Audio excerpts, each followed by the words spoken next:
अस्सलामु अलैकुम वरहमतुल्लाहि वबरकातुहू। हज ट्रेनिंग के इस वीडियो में आपका इस्तकबाल है।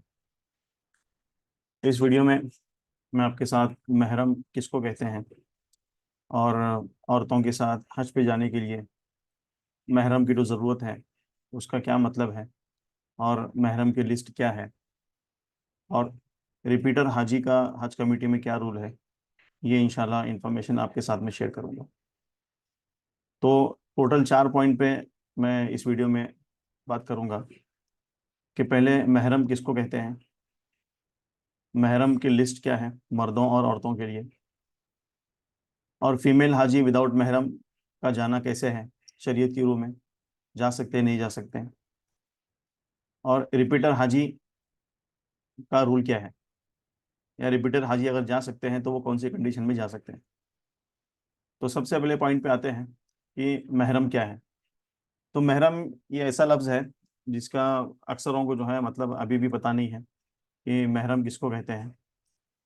तो महरम के ताल्लुक से जो है इंफॉर्मेशन वजाहत ये है कि जिसके साथ जो है वो निकाह नहीं हो सकता। तो ऐसे कितने रिश्ते हैं जिनके साथ निकाह नहीं हो सकता। तो वो रिश्तों की जो है 3 कैटेगरी है। सबसे पहले जो है वो खून का रिश्ता है, ब्लड रिलेशन है, उनके साथ निकाह नहीं हो सकता। ब्रेस्ट फीडिंग है, यानी कि बचपन में जो है वो किसी का दूध पिया था तो उससे भी जो है वो रिश्ता हो जाता है और वो महरम के रिश्ते में आता है। और बीइंग रिलेटेड बाय मैरिज, यानी शादी के बाद जो है कुछ रिश्ते बनते हैं जो कि महरम कहलाते हैं। तो महरम से जो है वो पर्दा नहीं है। और जो गैर महरम औरत है, औरत के लिए जो गैर महरम मर्द हैं और मर्द के लिए जो गैर महरम औरतें हैं, उन तमाम के लिए जो है वो पर्दा है। तो ये रूल जो है, ये रूल आया कहाँ से है, ये कुरान की आयत है। जैसे कि आप स्क्रीन पे देख रहे हैं, सूरह निसा की 4थी आयत है। अगर आप कुरान खोल के ये देख लेंगे तो ये इंशाल्लाह आपको ये मिल जाएगी। तो इसके शुरुआती अल्फाज क्या है, हुर्रिमत अलैकुम उम्महातुकुम व बनातुकुम व अखवातुकुम व अम्मातुकुम व खालातुकुम व बनातुल अखी व बनातुल उख्ती। तो ये पूरी एक बड़ी आयत है जिसका जो है मुकम्मल तर्जुमा आप स्क्रीन पे भी देख रहे हैं और किसी कुरान तर्जुमे वाला कुरान भी खोल के आप पढ़ सकते हैं। तो यहाँ से जो है महरम का जो है वो हुक्म आता है। तो इस एतबार से जो है एक लिस्ट बनती है कि कौन कौन से रिश्ते महरम हैं और कौन से रिश्ते ना महरम हैं। तो ये मर्दों के लिए भी महरम रिश्ते होते हैं और औरतों के लिए भी महरम रिश्ते होते हैं। तो जो लिस्ट महरम की है, तो जो रिश्ते महरम में नहीं आते हैं वो सभी के सभी ना महरम कहलाते हैं। तो उनके साथ जो है वो पर्दा है और गैर ज़रूरी बातें भी नहीं है, सफ़र भी नहीं है, एक कमरे में रहना भी नहीं है। तो ये सब जो है वो महरम और ना महरम के ताल्लुक से रूल हैं। तो ये लिस्ट है जो आपके सामने में अभी स्क्रीन पे दिखाई दे रही है। तो ये जो लिस्ट है ये मैंने औरतों के ताल्लुक से बताई है। तो इसी एतबार से जो है वो इसके जो अपोजिट जेंडर्स हैं वो मर्दों के लिए महरम है। तो सबसे पहले औरत के लिए महरम कौन है, तो फादर हैं, उनके बाप हैं, ग्रैंडफादर यानी कि दादा हैं, ग्रैंडफादर मैटरनल यानी कि नाना है, चाचा हैं, मामू है, भाई है, भाई का बेटा भतीजा, बहन का बेटा यानी कि भांजा, फिर ससुर है, बेटा है, पोता है, दामाद है, नवासा है, और रज़ाई भाई है। यानी कि किसी माँ से जो है वो दूध पिया है तो उनके जो बेटे हैं वो भी रज़ाई भाई कहलाएंगे और वो भी जो है महरम की लिस्ट में है। तो ये तमाम रिश्ते औरत के लिए हैं जो महरम के लिए आते हैं। तो शरीयत का कानून क्या है कि जब भी औरत सफ़र करेगी 75 किलोमीटर के आगे, तो महरम का होना जो है वो ज़रूरी है। अब हज का सफ़र चूंकि वो जाहिर सी बात है हज़ारों किलोमीटर का सफ़र है, 40 दिन का सफ़र है। तो इसमें औरत को बगैर महरम के सफ़र करने की और हज करने की जो है वो इजाज़त नहीं है। तो आगे जो है वो हम फतवा देख लेते हैं। देखो दारुल उलूम देवबंद की वेबसाइट का ये फतवा है। सवाल पूछा गया है कि क्या 3 औरतें बगैर महरम के हज कर सकती हैं, can 3 women perform hajj without a man.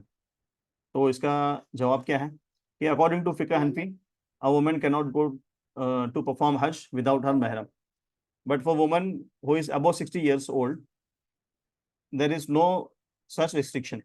यानी कि 60 साल की उम्र की जो ज़्यादा की औरतें हैं उनके लिए थोड़े से रिलैक्सेशन है रूल में, लेकिन जो उसके 60 साल के नीचे नीचे की जो औरतें हैं उनके लिए कंडीशन यही है कि अगर महरम मर्द नहीं है, तो जो लिस्ट मैंने दिखाई उसमें से एक भी मर्द नहीं है साथ में, तो हज जो है वो नहीं जा सकती, और उन पे हज जो है फर्ज भी नहीं है। और जो 60 साल के ऊपर है, जो लेडीज हैं, अगर वो ग्रुप बना के जा सकती हैं, तो उनका जो है उनको गुंजाइश है।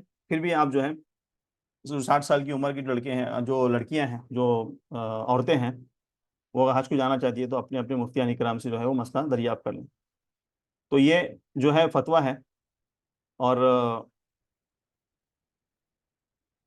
यहाँ पे और एक बात ये है कि महरम मस्ट बी एन एक्चुअल महरम, बट टू बी लाइक महरम इज नॉट महरम। यानी कि जो महरम है वो एक्चुअल महरम होनी चाहिए, महरम जैसे हैं वो नहीं होना चाहिए। यानी कि बाप है, बाप महरम है, बाप जैसे हैं वो कोई महरम नहीं होते। चाचा ये महरम है, चाचा जैसे हैं ये कोई महरम नहीं होते। उसी तरह जो है वो ससुर हैं या दामाद हैं, तो ससुर के भाई जो है वो महरम नहीं है।